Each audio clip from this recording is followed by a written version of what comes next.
La question de la position sur le marché et à quel moment il faut se lancer est une question extrêmement complexe qui n'a pas de réponse simple et qui correspond à une sorte de catégorisation en fonction du type d'entreprise, dans le type de marché et d'une certaine type de maturité technologique.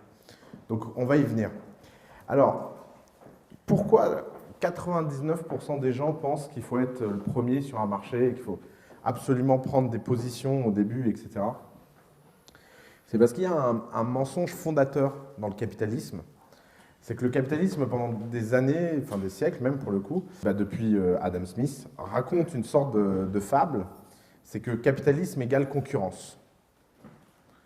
Capitalisme égale concurrence, la concurrence c'est génial, la concurrence c'est ce qui crée les externalités positives, la concurrence c'est ce qui fait qu'on fait de meilleurs business. Il y a même toute une idéologie derrière la concurrence qui est de dire la concurrence c'est ce qui fait qu'on se lève le matin et qu'on a envie de tuer les autres. Donc on est dans un environnement qui est favorable aux affaires. Et en fait, c'est un mensonge factuel pour une raison extrêmement simple. C'est un mensonge parce que, en fait, la structure même du capitalisme, c'est l'accumulation de capital. Et par définition, l'accumulation de capital produit un effet assez simple, c'est qu'il crée des barrières à l'entrée et il empêche la concurrence de se lancer. Pourquoi c'est tellement dur de lancer un concurrent de Google? C'est pas tant parce que la technologie, ou de Facebook, ou de qui vous voulez, ou de Renault, ou de Peugeot, ou de je sais pas quoi, c'est pas tant que leur technologie soit si avancée qu'elle n'est pas réplicable. C'est simplement qu'ils ont accumulé une telle montagne d'argent que toute action qui serait une menace directe à leur existence pourrait être anéantie par la simple action capitalistique de leur part, soit en rachetant et en offrant un prix que vous ne pouvez pas refuser. WhatsApp a refusé 10 offres. Il y a toujours un prix où les gens finissent par dire oui, pour à peu près tout. Il y a un moment, à moins d'être vraiment dans une logique autre que celle de l'accumulation de capital, le capital, en fait, est quelque chose qui va forger les positions et c'est quelque chose qui va faire en sorte que les entreprises vont se protéger de leurs concurrents. Alors, pourquoi l'idée de compétition est tellement adulée? C'est sans doute parce que ça renvoie à un imaginaire culturel assez profond qui a forgé en fait le monde occidental et qui repose sur l'idée que la compétition, c'est une forme méritocratique pour faire sortir le meilleur. Et alors ça, c'est le deuxième mythe fondateur qu'il faut tomber. On ne gagne pas forcément sur un marché parce qu'on est le meilleur sur le mauvais critère de meilleur. Par exemple, c'est le grand drame de la communauté Linux. Si vous voulez, une communauté qui souffre en fait de ce mensonge depuis des années et qui souffre en fait d'une incompréhension profonde de ce qui sont les mécanismes de marché, c'est tous les gens dans l'open source.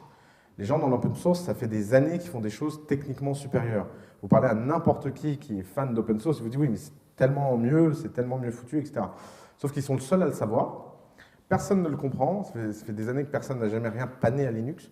Et ils se sont fait pomper de haut en bas par Apple, qui a simplement fait du Linux packagé. Et en plus, il l'a plutôt mal fait par rapport à ce qu'il aurait pu faire, mais c'est pas grave parce qu'il a gagné. Et donc en fait, la distinction, elle est absolument pas entre meilleur et moins bon. La distinction, elle est entre gagnant et perdant. Et ça, c'est quelque chose d'assez troublant parce que la question qu'on peut se poser, c'est comment on fait pour gagner. Alors effectivement, à la fin de la journée, moi je trouve que ça se regarder dans une glace, c'est assez important et faire des produits de qualité, c'est pas idiot. Parce que rien que pour son estime personnelle, c'est quand même pas mal de faire des trucs bien plutôt que de la merde. Le problème, c'est que c'est complètement décorrélé, cette question, de est-ce que je vais gagner ou pas.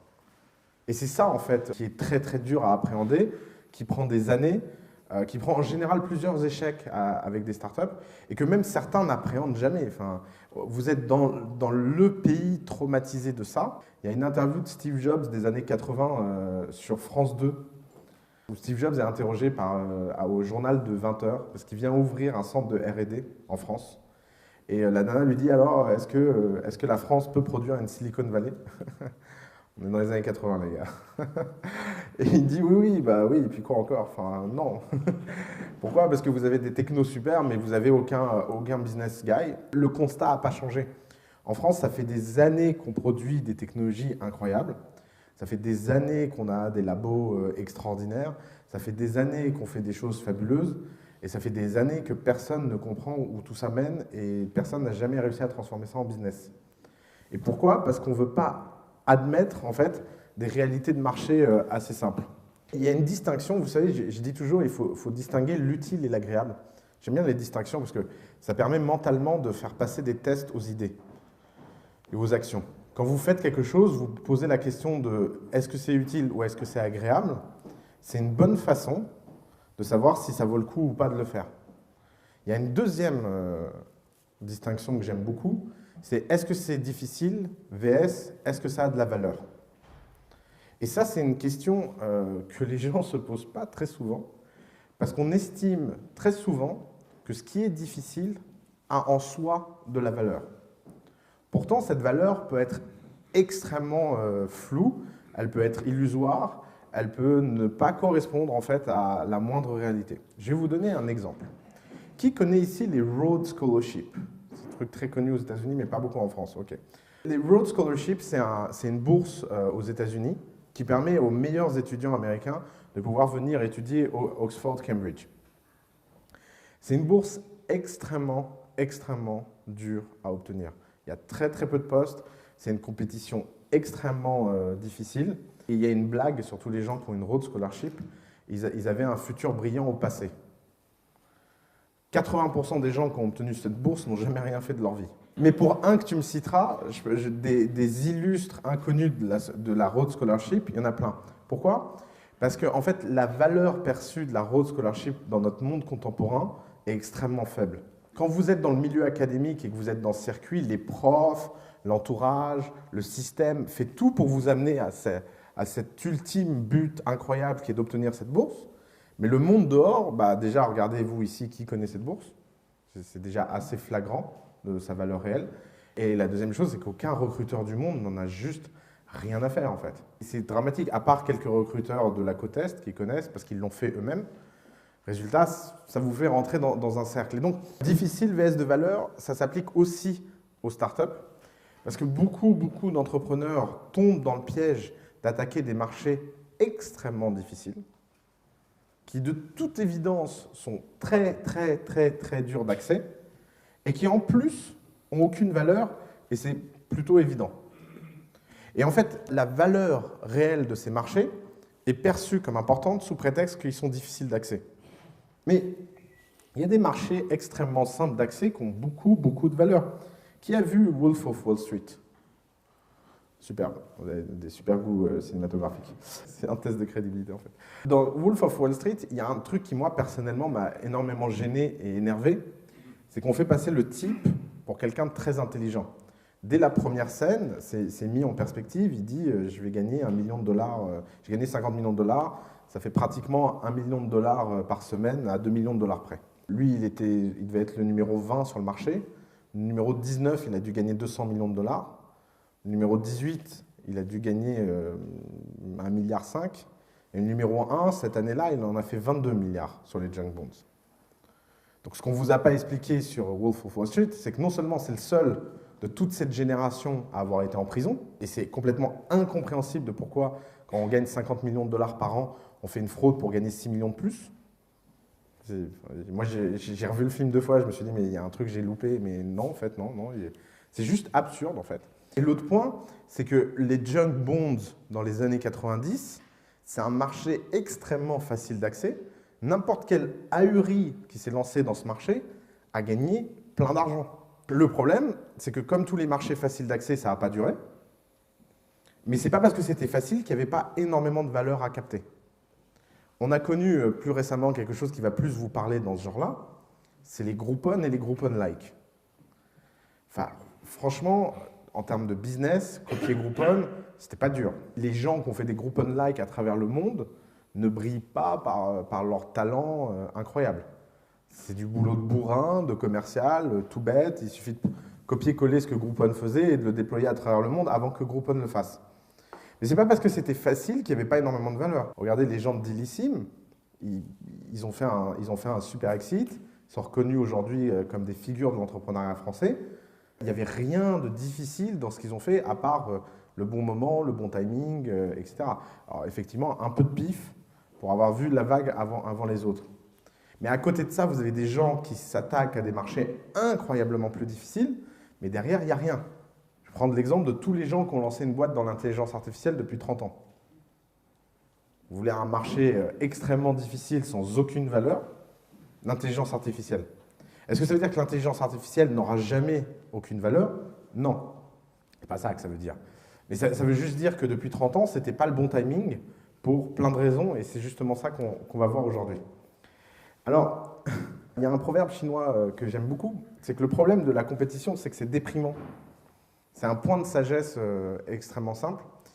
C'est qu'à force de se lancer dans des choses où la compétition est extrêmement dure, on oublie à quel point la compétition a un effet ravageur, c'est d'être extrêmement déprimante quand on n'est pas le premier.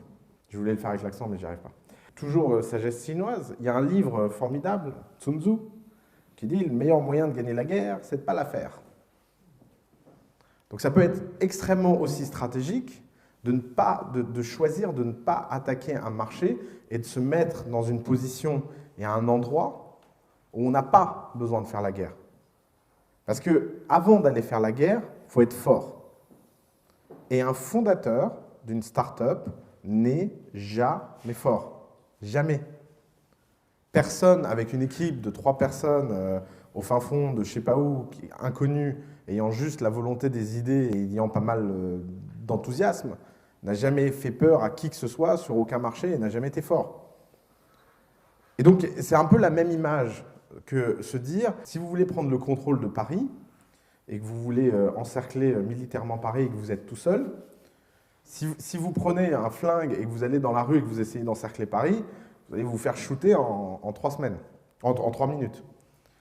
Par contre, si méthodiquement, prenez le contrôle de votre voisin, puis ensuite, ensemble, prenez le contrôle de l'immeuble, et puis le quartier, et puis l'arrondissement, et puis finalement la ville, ce sera beaucoup plus probable que de rentrer directement dans la compétition, de vouloir prendre la ville. Il y a 2 grandes écoles vis-à-vis du lancement d'entreprise. Il y a ce qu'on appelle l'école de l'océan bleu. L'océan bleu, c'est vous êtes tout seul sur l'océan, vous le traversez et la lumière est au bout. Quand vous êtes arrivé de l'autre côté de la rive, vous êtes un héros. Et j'aime beaucoup l'image de l'océan bleu parce qu'elle rappelle au fondateur le statut de quiconque traverse l'océan sur une barque, c'est un fou. Vous êtes un héros sur le quai de départ, vous êtes un héros à l'arrivée, mais quand vous êtes au milieu de l'eau sur votre bateau, vous êtes juste un dingue. Personne d'autre peut vous voir autrement. Ça, c'est la stratégie de l'océan bleu. L'autre stratégie, c'est de dire qu'il faut aller dans des marchés extrêmement compétitifs, mais il faut y dominer des niches, des toutes petites niches, et conquérir les niches les unes après les autres. Mais justement, on va venir à ça. Donc, pourquoi sommes-nous incapables de reconnaître les monopoles? Et pourquoi la question des monopoles... Pourquoi on n'éduque pas dans les écoles de commerce les gens, ou dans les écoles en général, en leur disant, vous savez, le seul but dans un business, c'est de fabriquer un monopole. Il n'y en a pas d'autre. Et d'ailleurs, si vous prenez les 100 business qui marchent le mieux du monde, c'est tous des monopoles. Pourtant, aucun d'eux n'est traité de monopole, ni dans la presse, ni par les autres, ni par eux-mêmes.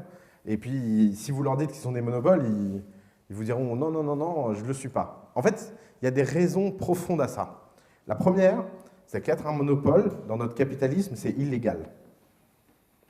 C'est illégal. Aux États-Unis, il y a un truc qui s'appelle le DOJ, Department of Justice, qui a une seule mission économique, qui est de casser les monopoles. En France, vous avez les autorités de la concurrence. À Bruxelles, vous avez l'autorité de la concurrence. Donc, personne ne peut éduquer qui que ce soit à la fabrication de monopoles, puisqu'il reconnaîtrait par lui-même qu'il est en train de faire quelque chose d'illégal. Alors, pour la petite info, je pense que c'est le truc illégal qui est le moins définissable du monde. C'est ça qui est assez marrant, c'est que c'est un peu comme dans Dr House, everybody lies. Alors, qu'est-ce qui ment? D'abord, les marchés mentent. C'est très, très, très dur de définir un marché. On l'a vu la semaine dernière, c'est dur d'évaluer la taille d'un marché, mais alors le définir, c'est encore plus dur. Jouons un petit jeu. Qui pense ici que Google est un monopole? Ok, plutôt tous d'accord. Pourtant, Google n'est sous aucune procédure, quelle qu'elle soit, de mise à l'épreuve à cause de son monopole. Qu'est-ce que vous voyez que ni les autorités de la concurrence bruxelloises ne voient, ni les autorités de la concurrence française, ni le Department of Justice américain? Pourquoi, pour personne dans cette salle, ça paraîtrait absurde de dire que Google est autre chose qu'un monopole, et que pour ces gens-là, c'est pas un monopole? Pour une raison tout simple, c'est qu'ils mentent tous sur leur market share. Prenons le cas de Google. Si Google est un moteur de recherche, et si vous le définissez comme un moteur de recherche, sa part de marché est de 68%.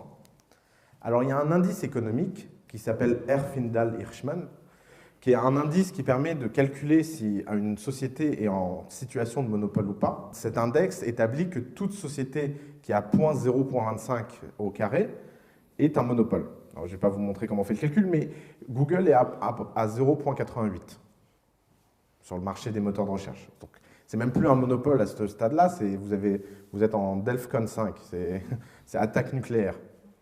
Alors, ce que Google répond à ça, c'est « mais non, on n'est pas une société de moteur de recherche, on est une société de pub. Le moteur de recherche, il est gratuit.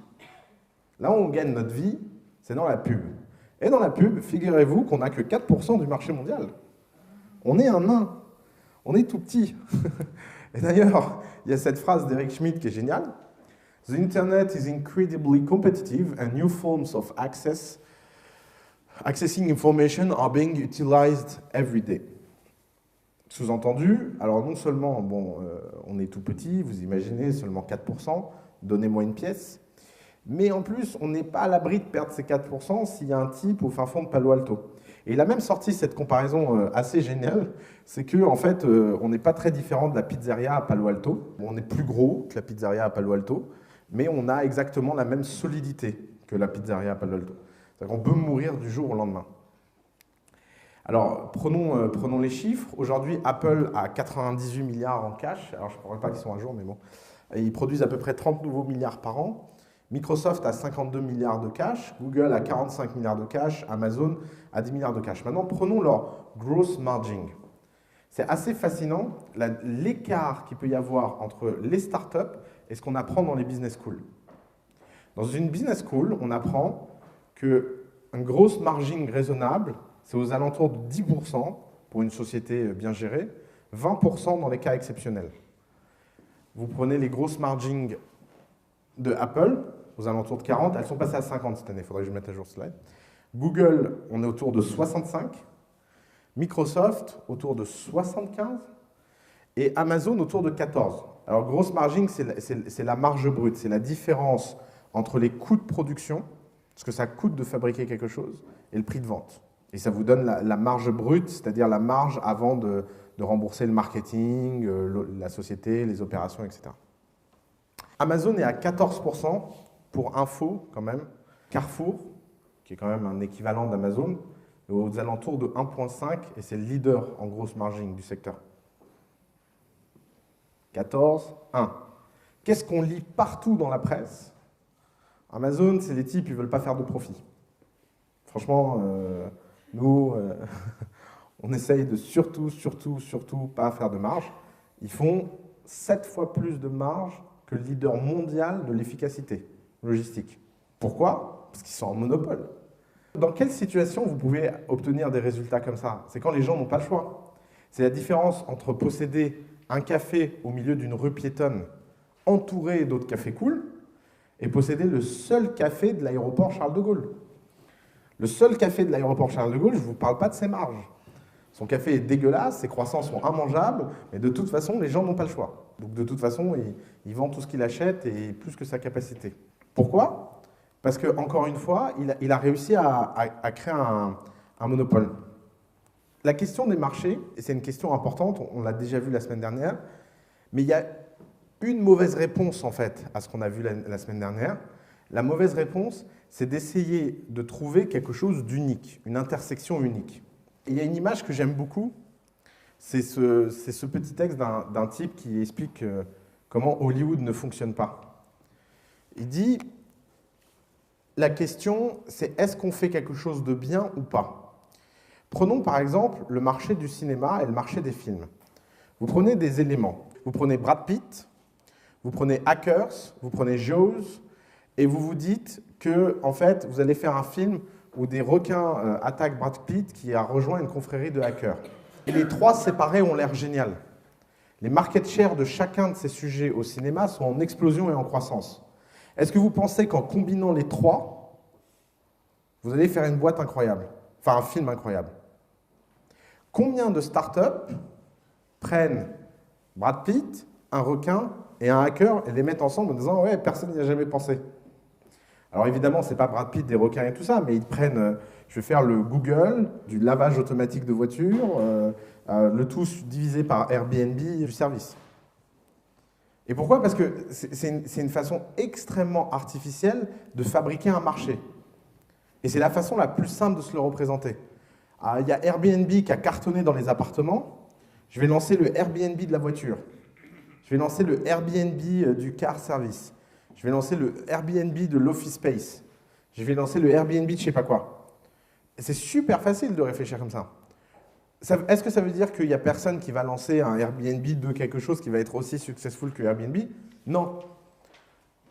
Ça veut juste dire que ce n'est pas du tout lié. Ce n'est pas parce que quelqu'un a fonctionné dans un marché donné qu'il fonctionnera dans un autre. La question à se poser, elle est beaucoup plus fondamentale. Il s'agit d'essayer de trouver ce qu'on appelle la vérité d'un marché. On va y venir. L'autre point, un peu théorique, qu'il faut comprendre, et vous allez voir, tout va s'assembler dans une démonstration finale. J'essaye de vous donner des points. Donc, premier point, vous ne pouvez pas raisonner en market shares. Market shares, vous pouvez toujours les réévaluer. Deuxième point, vous ne pouvez pas raisonner en type de marché. Les types de marché peuvent changer. Et c'est toujours facile de redéfinir un marché. Vous devez comprendre que winners take all. C'est la grande nouveauté de l'économie numérique par rapport à tout ce qui a existé avant. C'est qu'aujourd'hui, les gens qui gagnent sont capables de scaler dans le monde entier et que c'est très, très, très dur d'avoir des résistances locales. Dans l'histoire économique du 19e jusqu'à la fin du 20e, aucune société n'a pris plus de 20% de market share. Si vous prenez une société automobile, 20% de market share dans un pays, c'est déjà énorme. Et il y a 5 sociétés automobiles qui peuvent très bien vivre les unes à côté des autres, et chacune avoir leur profit, etc. Dans le marché des moteurs de recherche, ils sont 4. Il y en a un qui capte 66% du marché, un qui capte 12% du marché, un qui capte 18% du marché, donc Yahoo, Bing, et DuckDuckGo qui capte 6% du marché. Et puis après, il y en a des dizaines et des dizaines qui captent le reste. Google capte 99,9% de l'argent généré dans ce marché. Bing, c'est juste du sang qui coule pour Microsoft. Et c'est vraiment ça. C'est tous les ans, il y en a plus que l'année d'avant. Et c'est de pire en pire. Ils ne savent plus comment maintenir les dépenses marketing pour maintenir le trafic, puisque de toute façon, ils communiquent que sur le trafic et pas les résultats financiers. Mais quand vous regardez le détail des résultats financiers de Bing, c'est une catastrophe. Ils ne savent plus quoi faire. De l'autre côté, vous avez Yahoo qui capte même plus d'argent sur le search ads. Il ne capte plus que sur le display pour une raison très simple, c'est que Google refuse de faire du display. Et je pense que moi, si j'étais patron de Yahoo, je ferais un cauchemar récurrent qui serait, je me réveillerais et Brin et Page ont changé d'attitude et ils trouvent que 37 milliards par trimestre, ça ne suffit pas parce qu'ils veulent s'acheter une planète. Et donc, ils ont décidé de se lancer dans le display. Je peux vous dire, ce jour-là, vous avez une entreprise qui, comme ça, d'un claquement de doigts, disparaît. Mais disparaît de la carte. C'est que Yahoo a une position dominante sur le display ads en ligne pour la simple raison que Google n'en veut pas. Il y a 2 types de ads. Il y a le text ads, qui sont les pubs que tu vois sur Google. Donc, c'est que du texte, tu n'as pas le droit de mettre d'image. Display ads, c'est les trucs qui flashent là et qui mettent des images et des vidéos et qui peuvent te prendre toute la page et qui peuvent popper, tourner. Yahoo aujourd'hui a la plus grosse part de marché sur le display ads sur Internet de très loin. Parce que même sur les autres sites qui ont du display ads, en fait, c'est les régies de Yahoo qui les vendent. Troisième point théorique à comprendre, pour comprendre ce qui se joue quand vous réfléchissez à quand est-ce que c'est le bon moment de se lancer ou pas, parce que c'est une question que vous vous posez tous, c'est qu'il faut comprendre que le gagnant prend tout, et quand il prend tout, c'est fini pour un moment. Prenons les cas et les histoires des boîtes que vous pensez connaître, mais en fait, je pense que vous je pense que vous avez beaucoup de fiction par rapport à leur histoire réelle. Prenons le cas de Amazon. Amazon, ça s'appelle Amazon parce que l'Amazon, c'est la plus grande diversité d'espèces vivantes au monde. Et pourquoi ils ont pris ce nom? Parce qu'ils voulaient tous les livres de la planète. Amazon, c'est l'histoire d'un libraire en ligne. Ce n'est pas l'histoire d'un e-commerçant, ce n'est pas l'histoire d'un retailer, c'est l'histoire de quelqu'un qui s'est dit, moi, je vais faire deux choses.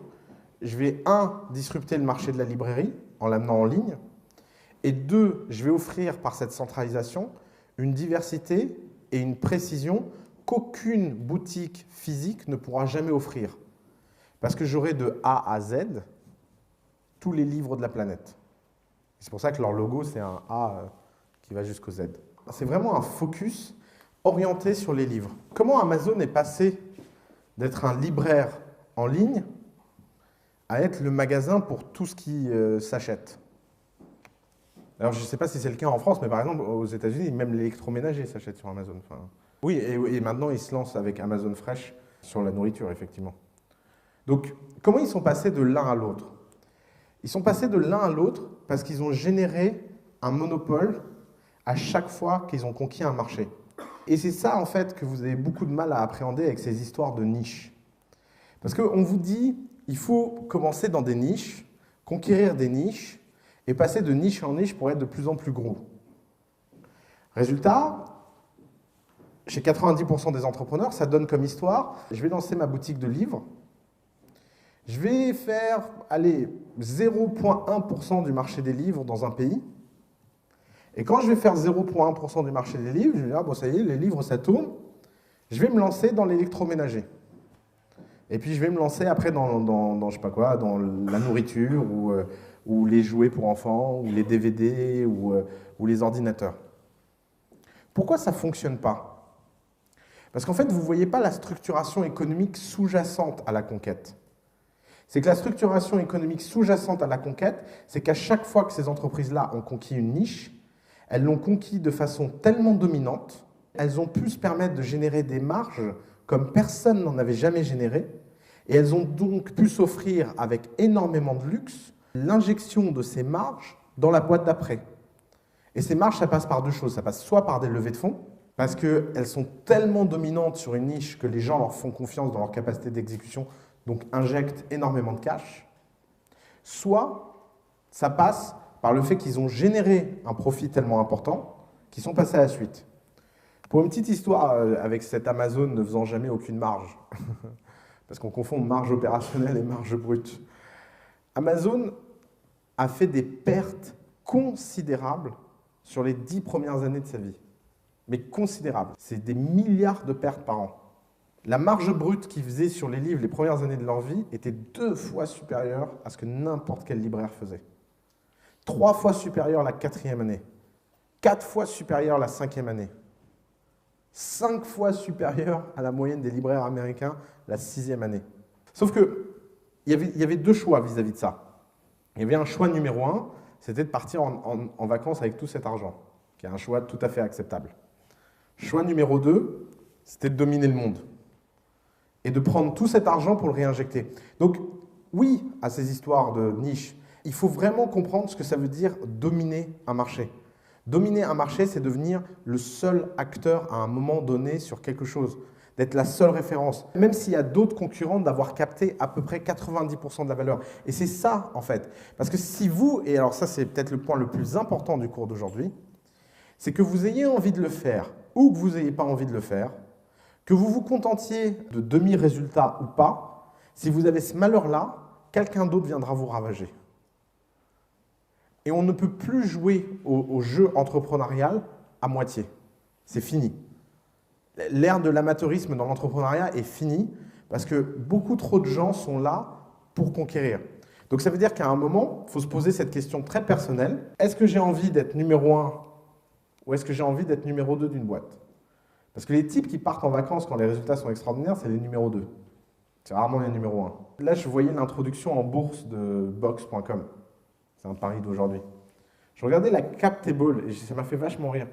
Tous les employés de Box de top niveau qui ont rejoint Box des années après la fondation de Box ont plus d'actions que le CEO. Tous. Pourtant, je peux vous dire qu'ils sont dans une position bien plus confortable. Et tous auront le droit de vendre leurs actions à l'entrée en bourse, mais le CEO, il a un lock-in de 5 ans. Vous voyez? Donc, c'est pas si évident que ça, en fait. Et notamment, ça tient à cette question-là. Box ne vaut rien sans son CEO. Fondamentalement. Donc, tous les gens qui sont prêts à lui donner la gloire, le pouvoir et tout ce qui va avec, c'est en échange d'un prix financier extrêmement fort. Être entrepreneur, ce n'est pas le choix financier le plus rationnel du monde. C'est autre chose. C'est parce qu'on aime ce qu'on fait, etc. Ces histoires sont souvent illusionnantes parce que vous les voyez du point de vue, ils sont passés d'une étape à l'autre logiquement, mais vous ne voyez pas que de façon sous-jacente, ils avaient les moyens de passer de ces marchés des uns aux autres. Et qu'ils avaient des moyens considérables pour le faire. Parce qu'ils avaient réussi à atteindre des résultats.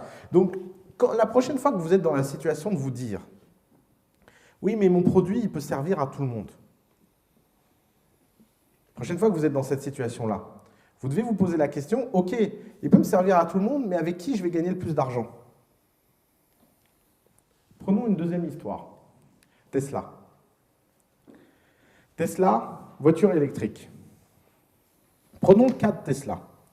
Tesla, si vous voulez fonder la prochaine génération de voitures électriques, vous avez besoin de fonder 3 choses. Vous avez besoin de fonder un réseau d'énergie et de batterie, parce que vous êtes malin, quand vous vendez votre bagnole, si les types tombent en panne au milieu de l'autoroute d'électricité et qu'il n'y a aucune prise pour se rebrancher, les types vont être vachement contents d'avoir acheté une bagnole électrique. La deuxième chose, c'est que vous avez besoin de construire la voiture en tant que telle. Or, construire une voiture, c'est pas facile en fait. Il y a des règles de sécurité à respecter, il faut vérifier qu'elle ne quitte pas la route dans un virage, il faut faire plein de choses qui ne sont pas en mode... vous ne pouvez pas lancer votre voiture et dire « oui, c'est une version de développement, on est en train d'itérer ». Personne ne l'admet ça, donc c'est un peu compliqué. La troisième chose que vous devez faire, c'est qu'en plus, vous devez maîtriser la fabrication et l'approvisionnement, qui est un concept très très différent du concept de mise au point. Parce que vous pouvez être les rois du monde à mettre au point quelque chose, et vous pouvez fabriquer la plus belle voiture, etc. Le passage entre vos idées sur le plan et l'usine sont terribles. Toute personne qui un jour a fabriqué un objet peut vous le dire. Sur le papier, ça marche vachement bien, puis là, d'un seul coup, vous vous rendez compte que le boulon ne rentre pas, que de toute façon, l'usine n'en a rien à foutre, que les mecs, ils ont dit oui, ce sera livré sans aucun défaut, puis en fait, vous vous retrouvez avec 100 000... Regardez General Motors, vous avez vu ce matin 850 000 voitures rappelées. On parle d'une entreprise qui a, quoi, 100 ans, 120 ans d'expérience dans l'automobile. Comment 5 millions de voitures. Mais ils vont refaire faillite. Tiens, rajoutez ce pari. Est-ce que General Motors va faire faillite? Non, mais c'est pas possible. Ouais, bon, d'accord. Tesla. Comment vous construisez Tesla? Il y a la mauvaise approche. La mauvaise approche, c'est de se rendre compte qu'il y a besoin de 15 milliards de capital et d'aller essayer de convaincre les gens de mettre 15 milliards. Il y a la bonne approche. La bonne approche, c'est segmenter son marché et aller dominer une niche extrêmement faible, mais extrêmement rentable. Je fabrique une Ferrari électrique que je vends à tous les bobos écologistes de la vallée. Je n'essaye même pas d'en vendre une en dehors de la vallée. Je me dis qu'ils sont suffisamment nombreux dans cette région du monde pour m'acheter ma bagnole qui, de toute façon, quitte la route dès qu'elle dépasse la vitesse. Mais ils n'en ont rien à faire parce qu'eux, ils ont l'habitude des prototypes. Et donc, je la vends 3 fois le prix d'une voiture de même catégorie, à même performance, et tout le monde s'en fiche parce que c'est la première, et tout le monde paye le prix pour être dans la première. Et donc, une fois que j'ai dominé ce segment de marché et que j'ai généré plus de 95% de marge opérationnelle, j'utilise cet argent pour le leverager, c'est-à-dire faire un effet de levier, et aller emprunter de l'argent à des banques en leur disant « Regardez, vous avez vu tout le bénéfice que j'ai fait avec tant de voitures, vous allez me donner tant d'argent, je vais pouvoir fabriquer tant de voitures, et après, ce sera bon. » Et donc, vous voyez la grande différence d'argumentation. Il aurait pu se dire « Je vais aller essayer de convaincre les gens. » Non, il a d'abord vendu à un tout petit groupe une bagnole que tous les spécialistes de l'automobile qui connaissent quelque chose l'ont moqué. Moi qui ne connais rien, j'ai jamais compris pourquoi c'était tellement rigolo, mais quand vous lisiez la presse spécialisée sur la Tesla Série S, les gens disaient, mais enfin, c'est une blague cette voiture. Qui achète un truc pareil à 350 000 $? Et bien en fait, si, il y a plein de gens, parce que ce qu'ils achètent, c'est le projet. Ce qu'ils achètent, c'est l'ambition. Ce qu'ils achètent, c'est la vision. Et pourquoi? Parce qu'il a été dominé un tout petit groupe. Il y a un document très fascinant que vous pouvez aller lire. C'est sur la naissance des mouvements religieux. Il y a plein d'études qui ont été publiées là-dessus, et il y a un livre fascinant qui s'appelle La Bible dévoilée, qui a été écrit par 2 universitaires israélites sur les origines en fait, de la Bible, etc.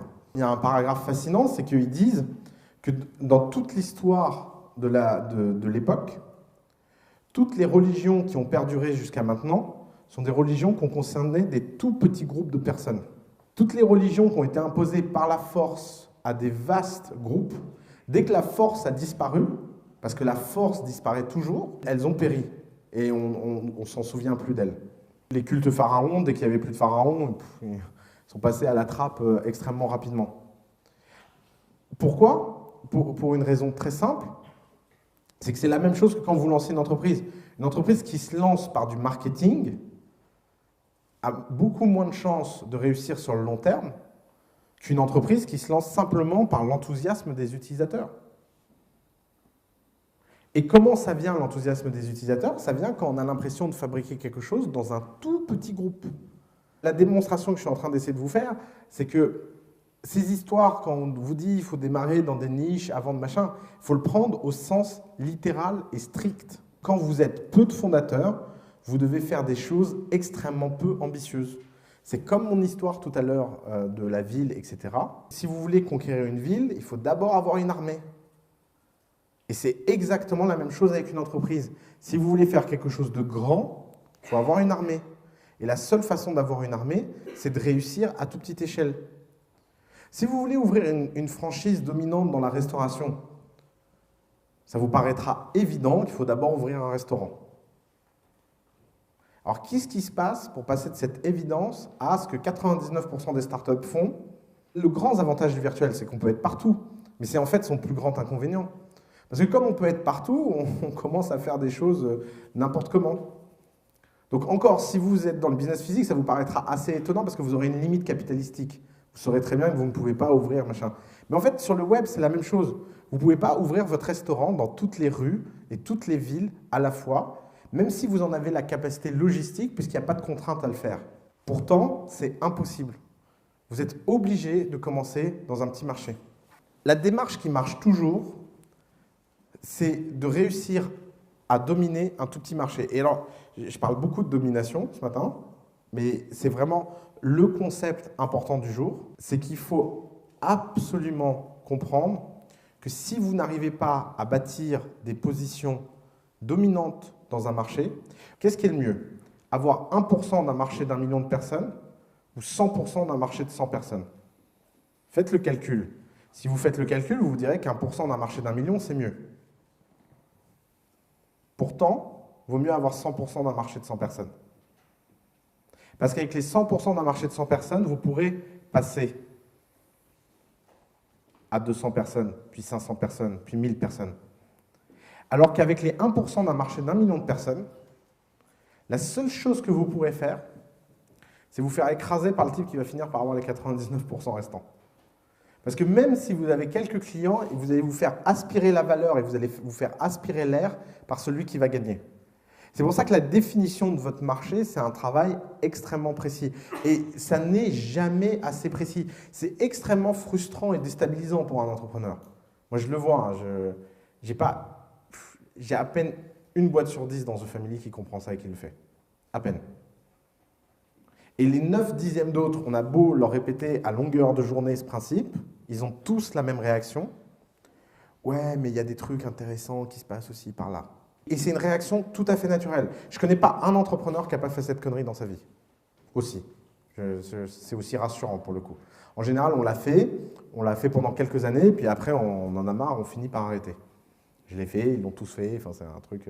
C'est vraiment le genre de connerie naturelle, parce que c'est extrêmement naturel. Mais quand vous la ferez, cette connerie, réfléchissez à ce cours. Essayez de vous souvenir de ce que je vous aurais dit. Parce qu'en fait, c'est la connerie la plus dangereuse et c'est la connerie qui montre le plus que vous n'avez pas encore compris comment se gagne une guerre.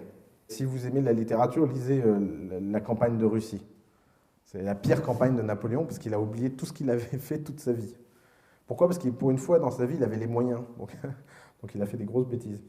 L'inverse, autant tous les gens qui commencent petits ne deviennent pas grands, autant tous les gens qui commencent massivement grands finissent toujours en catastrophe. J'aimerais tous vous décomplexer d'un truc. Aucune start-up commençant avec des moyens considérables par rapport à son marché cible finit avec une réussite. Il n'y en a pas une seule. Entendons-nous bien sur moyens considérables. Par exemple, Google, ils ont levé en premier round 50 millions de dollars. Dans votre définition, 50 millions de dollars, c'est des moyens considérables. Pourtant, par rapport aux problèmes auxquels s'est adressé Google, 50 millions de dollars, c'était de l'argent de poche. Donc vous voyez, c'est évidemment relatif. Ce n'est pas une histoire de montant absolu. Imaginons que vous vouliez lancer une boîte dans les bitcoins. Vous avez besoin de lever 20 millions de dollars. Très très très dur aujourd'hui de lancer un truc sérieux dans le bitcoin à moins de 20 millions de dollars. Mais qu'est-ce que c'est 20 millions de dollars comparé aux milliards de trésoreries disponibles dans les banques? Alors pour vous, ça peut paraître énorme, 20 millions de dollars, mais en fait, ça ne l'est pas. Donc c'est évidemment une question relative par rapport à l'enjeu et à l'ambition affichée. Il y a deux types de conquêtes de marché. Il y a les conquêtes de disruption, il y a les conquêtes de frontières. Ce n'est pas la même chose. Ça ne s'appréhende pas de la même façon. Et l'une des premières questions de test que vous devez vous poser, c'est est-ce que je suis en train de faire une boîte de disruption ou est-ce que je suis en train de faire une boîte de frontières? Alors, jouons un petit jeu. Google, c'est une boîte de frontières. Uber, c'est une boîte de disruption. Si vous faites quelque chose pour lancer un nouveau type de medical device, disruption ou frontière? Disruption. Parce que le marché des medical devices est très présent et très fort. La frontière ne se définit pas par l'innovation technologique. La frontière se définit par le marché. Le marché du medical device est déjà un marché très présent. Le marché du moteur de recherche, quand il y a 20 000 sites en tout et pour tout sur Internet, c'est un marché inexistant. Apple, frontière. Il y a 200 ordinateurs personnels dans le monde et ils en ont vendu 180. Donc, frontière. Par contre, si aujourd'hui, tu lances un nouvel Apple, disruption. Parce que tu attaques un marché, le personnel computer, qui est extrêmement mature. Le marché est toujours plus important que la techno, toujours plus important que l'équipe, toujours plus important que ce que vous faites. Vous pouvez être les gens les plus brillants avec les plus belles technos, s'il n'y a pas de marché, il n'y a rien. Et en plus, vous connaissez le paradoxe maintenant, c'est que c'est la chose la plus importante, mais c'est indéfinissable, incompréhensible et inévaluable. Alors vous allez me dire, c'est un peu perturbant comme truc. Donc le truc le plus important auquel on doit réfléchir à longueur de journée, personne n'y arrive. Eh bien oui, c'est pour ça que c'est dur d'être entrepreneur. Et c'est pour ça que 90% des gens se plantent. Parce que évaluer correctement un marché, c'est très, très, très dur. C'est tellement dur que, en fait, par définition, c'est impossible. Et c'est à se demander si les gens qui réussissent, c'est pas finalement... parce que sur un grand échantillon de gens qui font un truc impossible, il y a toujours un pourcentage de gens qui réussissent. C'est peut-être ça, en fait, le jeu. Peut-être que tout ça est absurde. Est-ce que la disruption, comment on dit overrated, est surestimée, surévaluée? Est-ce que la disruption est surévaluée? C'est la grande mode. Si aujourd'hui il y a une bulle, on me demande souvent est-ce qu'il y a une bulle dans les nouvelles techno? Je pense pas. Mais par contre, je pense qu'il y a une bulle de la disruption, ça c'est sûr. Alors The Family, on est à plein dedans. C'est-à-dire que si la bulle, elle est là, nous on est au-dessus. On essaye même au-dessus de souffler dedans en se disant vas-y, grossis bulle, porte-nous. Moi, je trouve ça hyper enthousiasmant, les business de disruption. Parce que je pense que ça remonte à quelque chose d'assez psychologique qui est la volonté de toujours gagner. Si vous êtes dans un cas de business de disruption, vous ne devez pas être le garçon qui veut être dans son coin, tout seul, tranquille. C'est vraiment pas ces gens-là qui font des business de disruption. Les gens qui font des business de distribution sont les mauvais enfants de la classe. C'est les types qui veulent toujours se faire remarquer et qui font chier tout le monde. Eux font des entrepreneurs de disruption. Et ça a l'air de vous faire rire, mais en fait, je suis très sérieux. Je suis vraiment très sérieux. Je pense qu'il y a un rapport intime entre les types de business qu'on fait et sa personnalité est le type de personnalité qu'on a envie d'avoir. C'est parce que je pense profondément que la personnalité est un choix. Mais vous ne pouvez pas attaquer quelque chose comme les taxis. Je ne sais pas si vous voyez à quoi ressemble le CEO d'Uber physiquement, mais allez tous regarder une photo du CEO d'Uber, vous allez comprendre en 2 minutes à quoi il joue le type, quoi. Il porte des lunettes à pois, il se balade en tongs, il met ses pieds sur la table en conseil municipal, et la dernière fois qu'un type lui a dit quelque chose, il lui a hurlé dessus jusqu'à ce que ses oreilles explosent, quoi. Donc c'est pas un type, vous n'avez pas envie d'être pote avec lui. Hein. C'est pas des gens qui se définissent comme ça.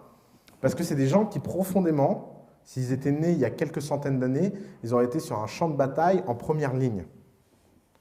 Et c'est évident qu'ils ont ce genre de gènes extrêmement belliqueux et extrêmement forts. C'est tous des descendants de Dux Bellorum pour le coup. Et c'est une volonté qui repose sur le fait qu'on va terrasser un ennemi et que pour terrasser cet ennemi, il va falloir trouver des tactiques et des tactiques malignes. Faire Uber, c'est comme faire la Révolution américaine. Si vous avez en face de vous une armée organisée, rangée, incroyablement puissante, financée par la première puissance industrielle du monde, et face à ça, vous avez une bande de tocards avec des lance-pierres et des cailloux, quoi. Et vous dites, non, mais c'est pas grave, on va gagner quand même. Parce qu'on se bat pour la liberté.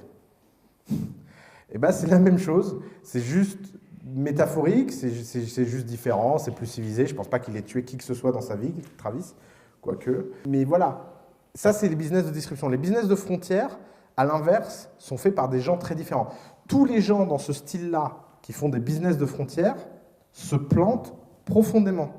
Parce que les business de frontières sont des business de patience. Alors Steve Jobs a un cas un peu unique au monde, parce que c'est les deux à la fois. Il a les deux traits. Et c'est pas pour rien que les 20 premières années de sa carrière ont été catastrophiques. Un élément qu'on ne rappelle pas assez souvent sur Steve Jobs, c'est qu'il a fallu attendre qu'il ait 45 ans pour commencer une carrière à peu près convenable.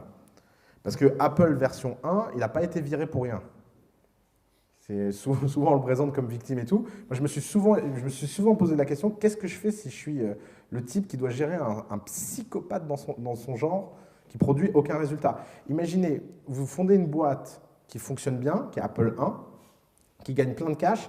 Le type dit, ouais, on va dépenser 3 fois ce qu'on gagne pour faire Apple 2, et puis on va le dépenser par la fenêtre en fête et en louant des maisons sur les îles, parce que ça suscite la créativité.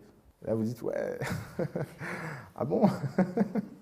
Non, mais c'est pas mal notre business là. Non, non, tu vas voir, c'est génial. Et pourquoi? Parce qu'en fait, c'était une volonté de Dux Bellorum sur un marché qui n'était pas prêt. Vous pouvez avoir ce genre d'attitude quand vous vendez 500 millions de devices par an. Vous ne pouvez pas avoir ce genre d'attitude quand vous vendez 10 000 devices par an. Parce que les business de frontières sont des business de patience. Les business de frontières, c'est des business où vous vivez le futur au présent, donc ça veut dire qu'il faut savoir attendre que le futur arrive. Vous connaissez le test du marshmallow? C'est un test que vous pouvez faire. D'ailleurs, avec vos enfants, si vous avez des enfants. Ça permet à ce qu'ils vivent leur école bien mieux. Vous prenez un marshmallow, vous le mettez dans une pièce, et vous dites à l'enfant, si tu manges le marshmallow maintenant, tu as le droit, mais tu n'en auras qu'un. Si par contre tu attends que je revienne, tu en auras 2. Il y a 2 types d'enfants. Il y a les enfants qui le mangent tout de suite, aucun remords. Et il y a les enfants qui sont capables d'attendre des heures et des heures et des heures et des heures. Et ils sont devant, et ils sont impassibles, et ils attendent. Et quand les 2 arrivent, il y en a même qui demandent, est-ce que je peux en avoir 4 si je réattends? Ça, c'est des business de frontières. Donc d'ailleurs, on pourrait sélectionner l'État. Et c'est une idée, Alice as the Family. On va mettre une pièce avec des marshmallows et on va sélectionner les types.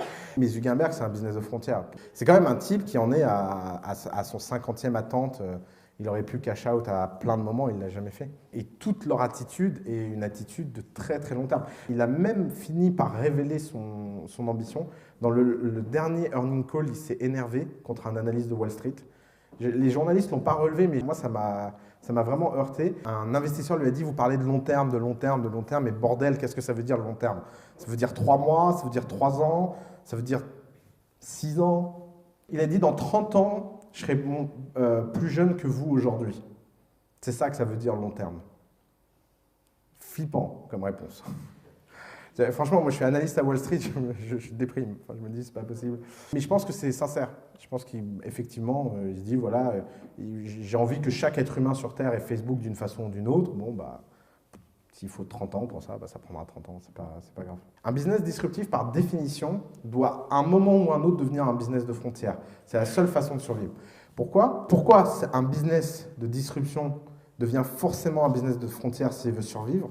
Parce que le jour où la disruption a disparu et a eu lieu, c'est fini, vous êtes à nouveau la norme.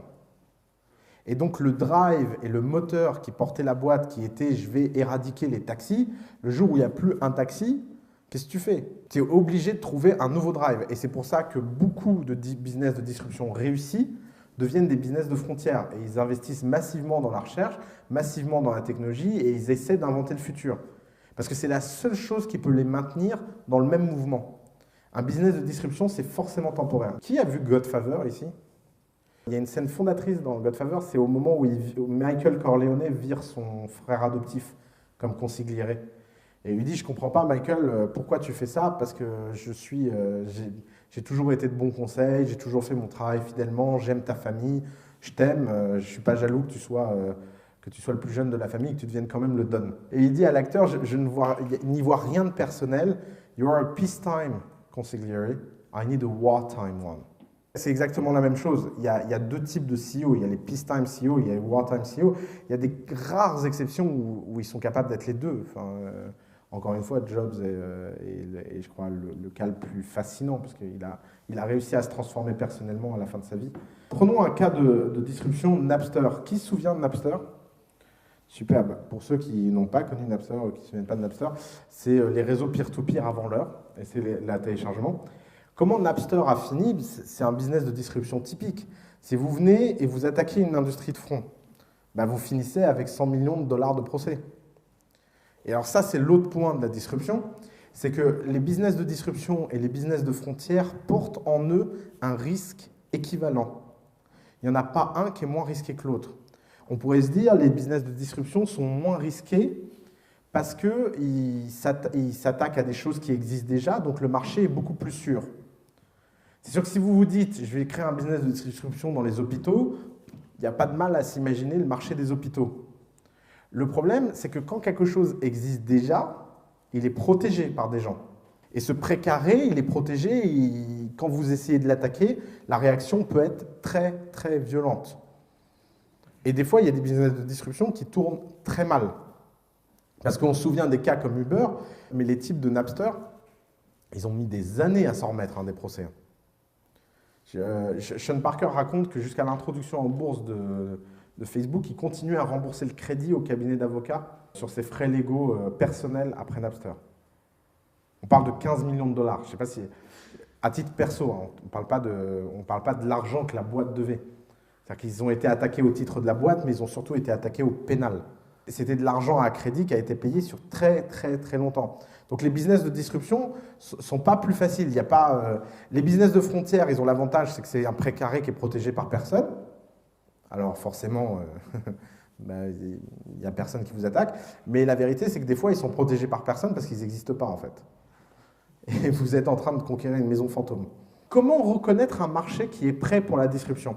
Pourquoi, à un moment donné, un marché qui a toujours fonctionné d'une façon donnée est d'un seul coup prêt à recevoir une grande claque dans la tronche, alors que 10 ans avant, il ne l'était pas, et que 10 ans après, il ne l'était pas? Pourquoi c'est le bon moment? Alors ça, j'aimerais que vous vous posiez cette question très souvent. C'est une question qu'on ne se pose pas assez. Mais pourquoi c'est le bon moment de faire quelque chose? Ce n'est pas une question évidente. Par exemple, la batterie lithium. On a tous des smartphones, on a tous un problème de batterie. Il y a un marché qui nécessite une disruption énorme, c'est le marché de la batterie. Est-ce que c'est le bon moment de lancer une disruption dans la batterie ou pas? Non, elle est assez facile, celle-là, pour une raison extrêmement simple. C'est qu'il y a une limite physique à la capacité des batteries. Et que si aujourd'hui les batteries n'ont pas plus de capacité, c'est parce qu'il y a besoin d'une révolution de paradigme.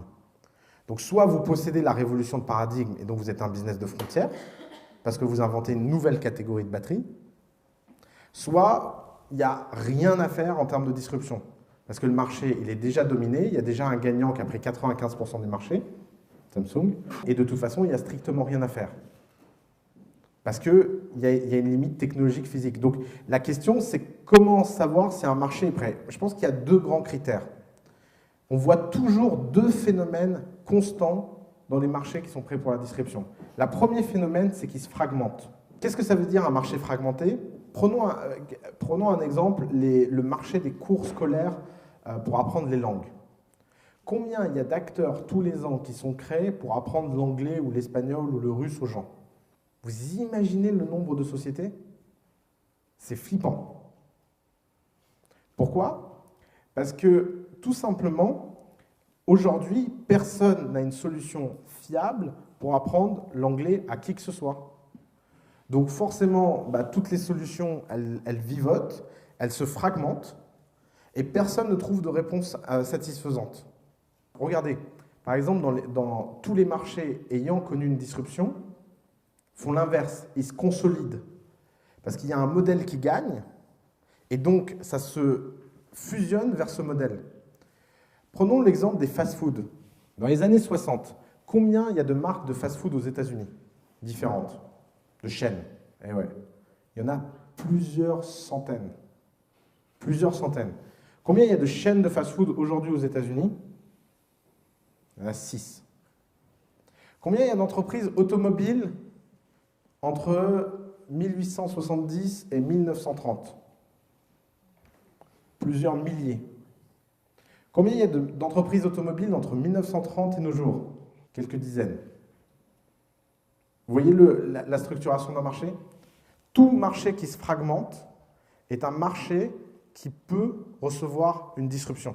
La disruption n'est jamais uniforme sur un marché, et les types de disruption touchant un marché ne sont jamais les mêmes qui toucheront un autre marché.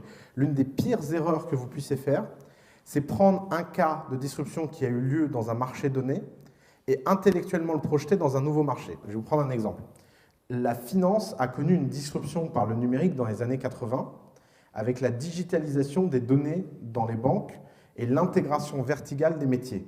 C'est-à-dire que les données produites par un métier pouvaient être utilisées par un autre métier.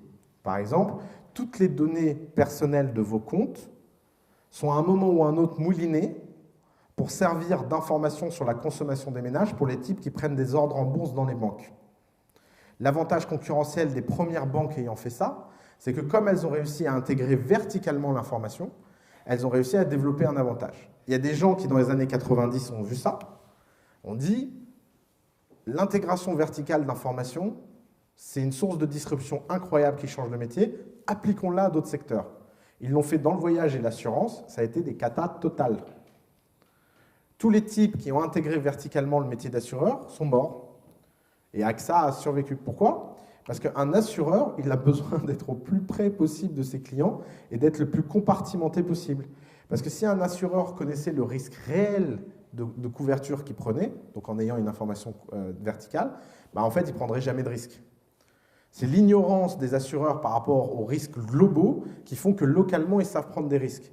Et des opérateurs comme AXA, par exemple, l'ont compris en complètement décentralisant leur réseau. Et c'est eux qui ont gagné. Donc tu vois comment une disruption qui pourtant avait l'air d'être une idée rationnelle, dans un autre contexte, produit l'effet complètement inverse de la disruption constatée dans le premier marché. La disruption n'est jamais uniforme. Il y a des grands types de disruption. Il y a des disruptions qui sont des changements de technologie. Il y a des disruptions qui sont des changements d'expérience. Il y a des disruptions qui sont des changements de storytelling. Il y a des disruptions qui sont des changements de segment de marché. C'est que tu prends un marché qui existe, tu le vides, imagine une poche, tu mets une paille, tu piques, et ça vide tout ça dans une nouvelle poche. Ce n'est pas une frontière, ça existait déjà. La frontière, c'est autre chose. La frontière, c'est tu viens, tu crées ta petite poche dans ton coin, tout seul, tranquillement, et le liquide qui est à l'intérieur de l'autre poche voit l'autre poche et dit « Mais putain, c'est génial ce truc, allons par là-bas ». Ça, c'est un business de frontière. C'est que tu redéfinis une catégorie, mais c'est une opportunité, ce n'était pas ta stratégie. Là, les disruptions de ce type-là, c'est tu prends un marché à un endroit et tu l'amènes manu militari à un autre endroit. Uber aurait très bien pu lancer un service premium pour les gens qui utilisaient des services de chauffeurs. Ce n'est pas ce qu'ils ont fait. Ce qui marche le mieux aujourd'hui chez Uber, c'est UberPop et UberX, qui attaquent de front les taxis. Donc ils prennent un marché, ils l'amènent à un nouvel endroit. Et pourquoi c'est un marché différent? Parce que la législation sur les VTC n'est pas la même que la législation sur les taxis. Donc c'est des règles complètement différentes. D'ailleurs, quand les taxis, pour le coup, disent Uber est une concurrence déloyale, au sens strict du terme, ils ont parfaitement raison. C'est déloyal. Tu prends des gens et tu leur dis, tiens, viens par là et regarde, il y a un nouveau monde. Waouh, c'est magique.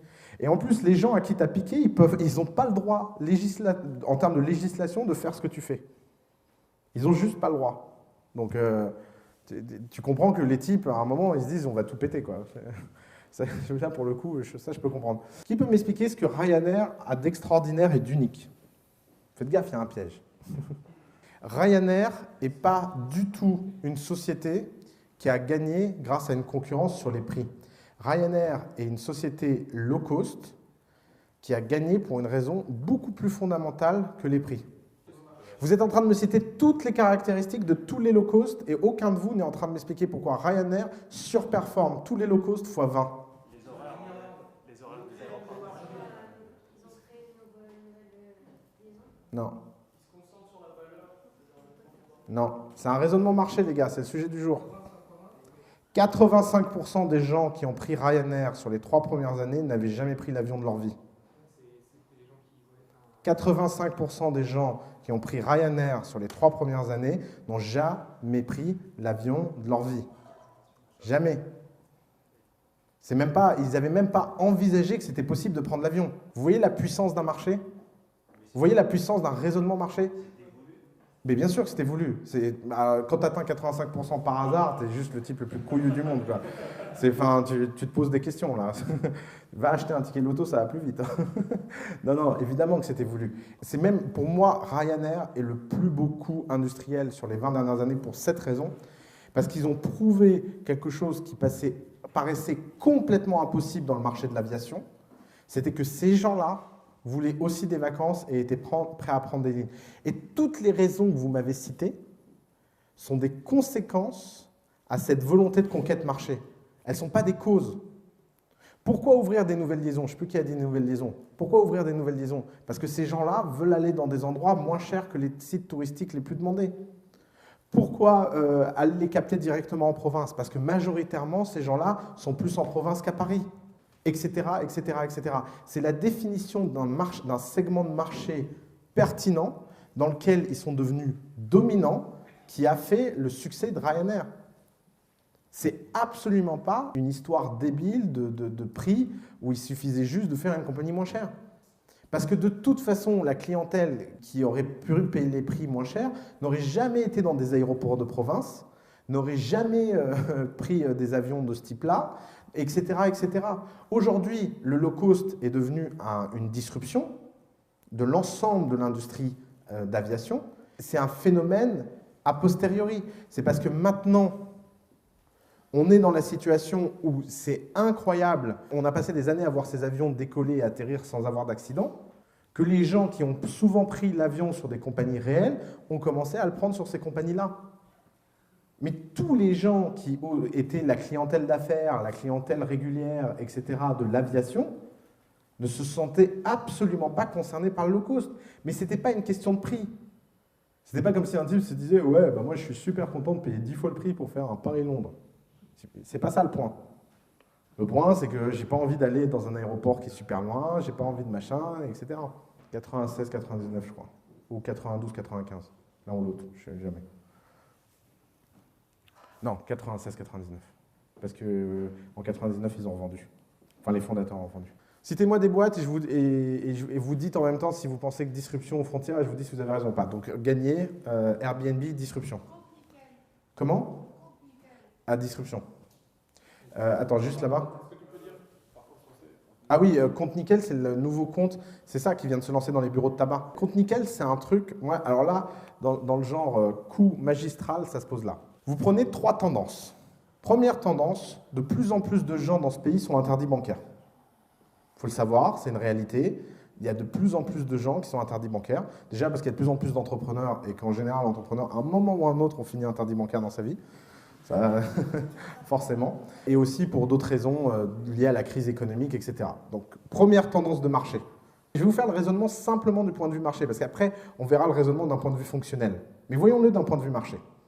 Donc, vous avez cette première tendance. Deuxième tendance, vous avez les bureaux de tabac qui ont leurs revenus qui s'écroulent de façon structurelle de semaine en semaine et personne ne sait quoi faire pour les sauver. Troisième caractéristique marché, figurez-vous que les tabacs sont assermentés. Je ne sais pas si vous le savez, mais les tabacs ont une prérogative super bizarre, c'est que c'est des agents fiscaux assermentés qui ont le droit de collecter de l'impôt pour le service de l'État, les fameux timbres fiscaux qu'on achète dans les tabacs. Donc vous avez un type qui prend ces trois caractéristiques de marché. Comment? Pourquoi deux types? Ah oui, deux types, ouais. Je ne sais pas qui l'a fait en fait. Donc imaginons un, mais deux alors. Vous avez deux types, c'est mieux d'être deux d'ailleurs. Donc vous avez deux types qui prennent ces trois caractéristiques et qui se disent on va lancer un compte qui s'ouvre en bureau de tabac en 3 minutes avec une carte prépayée et qui permet à n'importe qui d'accéder au compte et de donner un revenu au tabac et donc d'avoir un réseau de distribution à notre bot parce qu'il est tellement désespéré qu'il cherche n'importe quelle source de relais de revenus. Il y a 10 ans, le marché n'était pas prêt pour la distribution. Il y a 10 ans, si vous aviez dit à un tabac, tu veux gagner des centimes en gérant de l'argent et en t'emmerdant à gérer les flux de tous ces mecs qui viennent ouvrir, te montrer la pièce d'identité, etc., il aurait dit, et puis quoi encore? Aujourd'hui, vous allez voir le même type, vous lui dites, salut, tu veux te faire chier pour gérer des comptes en banque pour des interdits bancaires? Il dit oui, s'il te plaît. Vous voyez l'impact d'un marché. Le marché est plus fort que tout.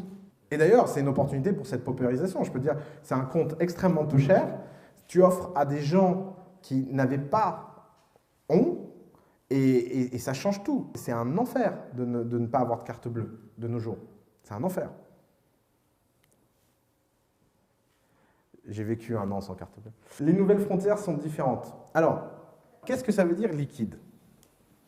Il y a deux types de marchés. Il y a les marchés solides et il y a les marchés liquides. Un marché solide, c'est un marché où il est extrêmement dur de capter la valeur parce qu'elle est, pour une raison ou pour une autre, ça peut être réglementaire, ça peut être en termes de demande, il y a 1 million de raisons, elle est dure d'accès. Un marché liquide, c'est un marché où la demande est tellement forte que quelle que soit la qualité de l'offre initiale, elle recevra du liquide et du flux. Ça déborde dans tous les sens, quoi. Alors, prenons encore un exemple. Les taxis sont un marché liquide parce que toute personne qui a cherché un samedi soir un taxi à 1 h du matin sait à quel point la demande est forte. Le cas de compte nickel est un cas de marché liquide énorme parce que vous avez une fragmentation. Donc d'un côté, le nombre de comptes est en explosion, mais de l'autre, vous avez énormément de gens demandeurs et en plus, vous avez des gens qui n'y ont pas le droit parce que les banques ne veulent pas gérer ce genre de clients. Donc vous prenez un sous-segment de marché. Moi, je n'exclus pas que cette histoire de compte nickel, là, devienne une forme dominante de bancarisation si les mecs se démerdent bien en termes de marketing. D'ailleurs, ils ont fait une erreur fondamentale, c'est d'appeler ça compte nickel. Je leur conseillerais de changer de nom, parce que ça fait trop pauvre, et que les pauvres n'ont pas envie d'entendre qu'ils sont pauvres, déjà. C'est une caractéristique première de toute personne. Et il y avait une opportunité à sortir du réseau bancaire énorme en utilisant le réseau des bureaux de tabac. Je ne sais pas combien il y a de bureaux de tabac en France, mais vous imaginez, si vous voulez ouvrir le nombre d'agences bancaires qu'il y a en bureau de tabac, vous imaginez le capital nécessaire. C'est délirant. Là, ils avaient cette opportunité unique et ils l'ont transformé en un truc... Alors, ça, c'est un point important. Ce n'est pas parce que vous visez une niche qu'il faut limiter votre histoire. Par exemple, Amazon, ils ne se sont pas appelés librairie de tous les livres dans le monde.com. Ils sont appelés Amazon. Et en plus, ce qui est génial, c'est que le jour où leur marché est passé de la niche des livres à tout, ils ont dit, bah, vous voyez, l'Amazon, c'est l'endroit au monde avec la plus grande biodiversité, donc on vend tout. Vous voyez, comme une histoire de marque peut s'écrire de niche en niche. Ce n'est pas parce que vous avez une stratégie à très court terme de conquête d'un premier point que vous n'avez pas une vision de très long terme de votre objectif. Les nouvelles frontières sont très différentes aujourd'hui, parce qu'aujourd'hui, elles sont majoritairement technologiques. Il n'y a plus grand-chose, je me trompe peut-être, mais il n'y a plus grand-chose en termes de frontières de services. À peu près tous les types de services ont été explorés, etc. Donc, si vous vous lancez dans des business de services, c'est forcément des business de disruption et des business d'innovation. La caractéristique de toutes les startups de frontières, c'est qu'au moment où elles commencent, leur marché est ridiculement petit. Microsoft, il lance un système d'exploitation alors qu'il n'y a pas d'ordinateur. Google, il lance un moteur de recherche alors qu'il n'y a pas de site internet à chercher. Facebook, il lance un réseau social alors que fondamentalement, donc c'est un business de distribution d'ailleurs Facebook. La nature des sociétés peut être très hybride en fonction des marchés. Il y a des frontières, il y a des distributions. Des fois, il y a même des business de frontières et de distribution à la fois. C'est un cas extrêmement spécifique, mais l'iPhone en est un, parce qu'il y a un hardware de distribution et il y a un software de frontières.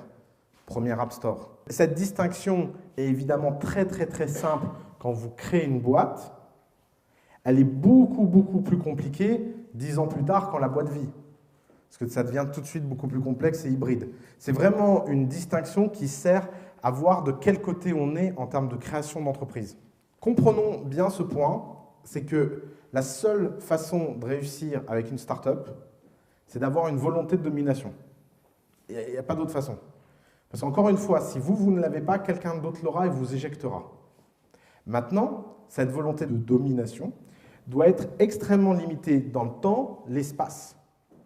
Vous devez viser un segment extrêmement petit. Le point, c'est qu'il y a toujours de l'espace. D'accord? Il y a toujours de l'espace pour faire quelque chose de nouveau, à condition que vous arriviez à définir extrêmement précisément ce que vous faites. D'accord? Donc, le bon test, et c'est un test que je trouve assez enthousiasmant, pour savoir si c'est le bon moment de se lancer ou pas, c'est de vous poser la question, est-ce que les gens viendraient travailler pour moi ou pas? Et il y a un test que j'aime beaucoup faire sur les startups, qui va vous paraître un peu dingue, mais j'assume, c'est d'aller recruter des stars alors que vous n'en avez pas les moyens, en leur faisant croire que vous avez les moyens. C'est le test ultime. Trop souvent, les gens vont voir d'autres gens en leur demandant leur avis sur les startups. Bonjour monsieur, vous êtes très important, vous êtes un expert reconnu. Est-ce que vous pouvez me dire ce que vous en pensez? Alors évidemment, comme 90% des gens sont sympathiques, ils vont vous dire ah ben oui, c'est pas mal, bon en fait, machin. Et puis en fait, ça sert à rien. Par contre, il y a quelque chose qui peut servir à quelque chose, c'est d'aller voir quelqu'un et lui dire est-ce que tu veux travailler pour moi? S'il vous dit non, ça veut dire qu'en fait, il ne croit pas assez à votre idée pour quitter. Est-ce que ça veut dire que votre idée vaut rien? Non. Mais ça vous montre la distance de résistance par rapport à votre idée. Quand je dis reluctance, je parle toujours de la reluctance du commun des mortels. À un moment donné, tu as dans une industrie donnée des gens qui sont un peu plus visionnaires que d'autres. Et si tout le monde trouve que ton idée est pourrie sans exception, tu n'arriveras jamais à rien bâtir. Je ne suis pas en train de te dire d'aller recruter le type au coin. Je parle vraiment d'aller recruter des stars. Vous lancez un truc dans la finance, téléphonez à Larry Summer pour le recruter. Mais sérieusement, faites-le. Déjà, il sera surpris que vous vouliez l'embaucher. Il n'ira jamais s'imaginer que vous n'ayez pas les moyens de l'embaucher, ou il vous prendra pour un doudingue. Mais en plus, la discussion que vous aurez sera la discussion la plus honnête que vous pourrez avoir. Parce que vous soyez dans un business de distribution ou dans un business de frontières, le test du recrutement, c'est le test ultime.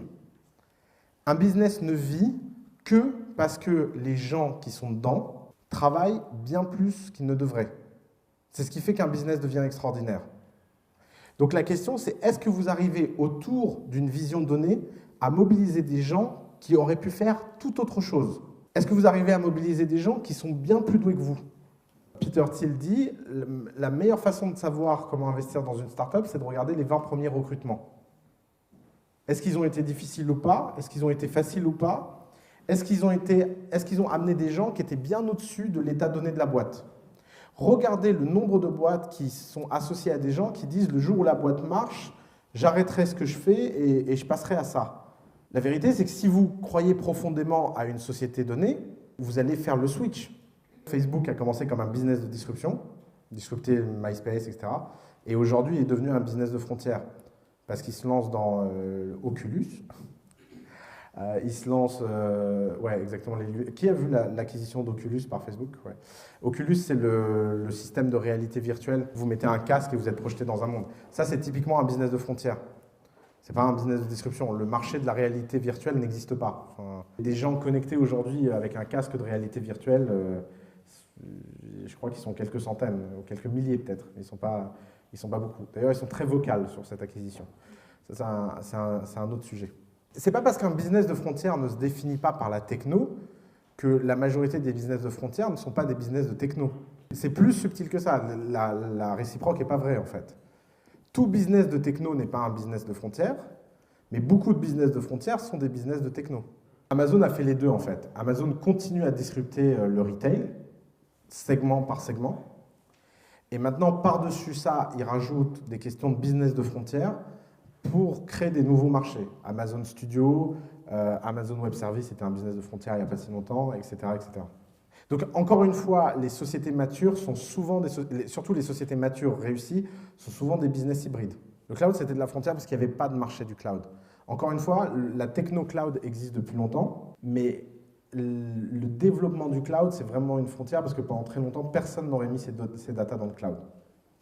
Et c'est cette réussite qu'ils ont réussi à faire. C'est la seule chose qui fait qu'une startup de disruption continue à croître. Parce que la disruption a forcément une fin. Une disruption, c'est tu définis un ennemi et tu le tues. Le jour où il est mort, ta mission, elle est finie. Donc il faut forcément que tu trouves une mission interne. Vente privée, c'est de la frontière, ouais. Exactement. Mais c'est marrant parce que vous commencez à comprendre le truc. Vente privée, c'est de la frontière parce que la nouveauté dans vente privée, c'est pas le fait, c'est pas les flash sales, c'est pas tout ça. C'est d'avoir amené une catégorie de gens à acheter d'une certaine façon. Tous les gens qui maintenant font de la vente privée font de la disruption.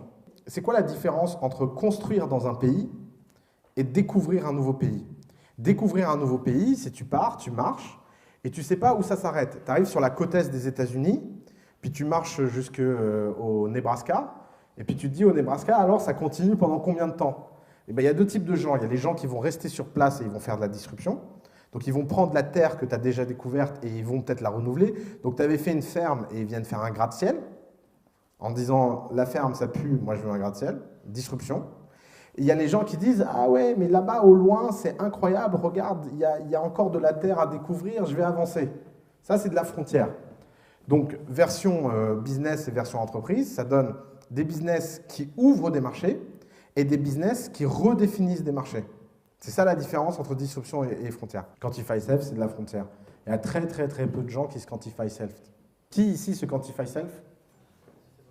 Voilà. Là, tu as les early evangelists. Et leur rôle à eux, ça va être de convaincre tous les autres gens dans la pièce que suivre nos données physiologiques au quotidien, d'ailleurs, Lavinia, tu peux lever la main, c'est quelque chose qui va développer à long terme du bien-être et que donc il faut le faire. Et donc, il va y avoir un marché. Le jour où on sera tous connectés à nos données physiologiques en temps réel, tu auras des opportunités de disruption pour apporter des meilleures data, pour apporter un nouveau mode de communication, etc. Les gens qui se pèsent sur un pèse-person ne gardent pas les datas et n'ont pas de résilience et de persistance dans les datas. Je doute fortement que qui que ce soit ici se pèse sur une base régulière. L'acte de se peser, à part les filles, on fera un sondage. Mais le point, c'est qu'effectivement, après frontière, disruption, il y a aussi des cas qui sont flous et qui se discutent. Entre nous, le Quantify Self, c'est mal barré comme marché. C'est une frontière qui est chaude, hein. C'est pas une frontière facile. Hein. Encore une fois, la frontière, c'est pas l'existence d'une nouvelle technologie, c'est la redéfinition d'un marché. Pourquoi je mets en doute l'histoire du pèse-personne? Parce que même s'il y a des gens qui se pèsent, personne n'utilise ça comme valeur de marché et personne ne transforme ça en valeur business. C'est pas parce qu'un acte est présent que le marché est existant. Pour une raison très simple, c'est que la rencontre et la présence de rencontres et les agences matrimoniales, etc., c'était un business fragmenté et liquide en pleine explosion au moment où Mythic a ravagé le marché. Mythic, c'est pas simplement la rencontre en ligne, c'est l'agence matrimoniale en ligne. C'est beaucoup plus profond. Donc c'est pour ça que Mythic est un business de disruption. Il y a des disruptions longues, il y a des disruptions courtes. Le critère, il n'est pas là. Le critère, c'est est-ce que tu crées un nouveau marché ou est-ce que tu prends un marché existant et tu redéfinis les règles? C'est vraiment ça le critère. Tous les autres critères sont des conséquences de ce critère-là. Maintenant que vous savez tous ces éléments, que vous connaissez la différence, que vous sachez que les parts de marché ne veulent pas rien dire et que le but du jeu, c'est d'être un monopole, vous comprendrez normalement, je l'espère, une réalité simple, c'est que le meilleur moment pour se lancer sur un marché, c'est le dernier. Pourquoi? Parce que quand on se lance en dernier, que ce soit sur un business de frontière ou sur un business de disruption, on peut utiliser l'ensemble du savoir acquis par les concurrents pour ne pas le redépenser une deuxième fois. C'est pour ça que ce n'est pas la première société automobile de l'histoire qui a survécu. C'est pour ça que ce n'est pas le premier moteur de recherche de l'histoire qui a survécu. C'est pour ça que ce n'est pas le premier search engine ou le premier réseau social qui a réussi. Le jour où Facebook s'est lancé, il y avait plus de 200 ou 250 millions de personnes sur MySpace. C'est quand c'est un monopole que tu as une opportunité unique de disrupter. C'est justement mon point. Mon point, c'est que être le dernier sur un marché, c'est la position idéale pour pouvoir construire quelque chose si ça passe. Et c'est pour ça que le danger, quand on est une entreprise, ce n'est pas ce qui a été créé, c'est ce qui sera créé. Pourquoi Facebook rachète WhatsApp 19 milliards? C'est parce que c'est un threat énorme. Parce qu'il sait ce que c'est la concurrence future. Et il en a peur, et il en fait des cauchemars. Et c'est le cas d'Apple, et c'est le cas de Google, etc. Ça ne veut pas dire que c'est facile, mais ça veut dire que l'opportunité est prouvée et réelle. Et c'est vrai pour les frontières, et c'est vrai pour la disruption. Qu'est-ce que ça veut dire être le dernier sur une frontière? Ça veut dire venir au moment où les technologies sont matures. Par exemple, l'une des grandes frontières, moi, qui me fascine, c'est l'intelligence artificielle. Je pense que le temps de l'intelligence artificielle est venu. Ça fait 40 ans que tout le monde dit que le temps de l'intelligence artificielle est venu, mais en fait, sur les 5 dernières années, il s'est passé des choses magiques qui vont avoir de l'impact sur les 5 prochaines. Et donc, tous les gens qui vont se lancer dans l'intelligence artificielle en ce moment auront beaucoup plus de facilité à le faire que tous les gens qui se sont lancés dans l'intelligence artificielle il y a 20 ans. Pourquoi? Parce que être dernier sur un marché, c'est la position idéal stratégiquement. Ça ne veut pas dire que c'est la position la plus facile, c'est beaucoup plus facile d'être premier. D'ailleurs, entre nous, quand on est premier sur un marché, en général, il ne faut pas hésiter à vendre sa boîte vite. Parce qu'on ne sait pas combien de temps ça va tenir. MySpace, ils ont vendu, enfin, ils ont tous vendu. Friendster, ils ont vendu, etc. Pourquoi? Parce qu'ils savaient très bien que c'était une vague où ils ne savaient pas. Alors que quand on est dernier, soit on ne réussit pas parce qu'on n'arrive pas à enlever l'acteur en présence, donc ça c'est une chose, mais si on arrive à enlever l'acteur en présence, on fait des choses qui durent très très très longtemps. Donc évidemment le critère, il ne s'agit pas de vous dire de retarder le lancement de votre boîte, il s'agit de vous faire passer 3 tests mentaux. Premier test mental, est-ce que je suis premier ou dernier? Si je suis premier, je mets mon warning de paranoïa au plus haut, et par contre, ça va être plus facile. Deuxième test mental, est-ce que je suis disruptif ou est-ce que je suis une frontière? Et troisième test, est-ce que j'ai la personnalité qui est adaptée par rapport aux 2 caractéristiques premières? Les gens qui font en premier des business de frontières ne sont pas les mêmes gens qui font des business de frontières en dernier. Tous les gens qui font un business de frontières en premier sont des inventeurs de génie, sont des technologiciens, sont des designers. Tous les gens qui font des business de frontières en dernier sont des hommes d'affaires d'exception, fondamentalement. Par exemple, prenez AfroStream, un business de disruption très très très en retard. Tellement en retard qu'il est jetlagué, le mec. Il a une opportunité unique. C'est que tous les droits qui n'ont été achetés par personne ne valent rien. Et donc, il peut aller acheter des droits qui sont sous-valorisés pour les revaloriser dans un nouveau marché.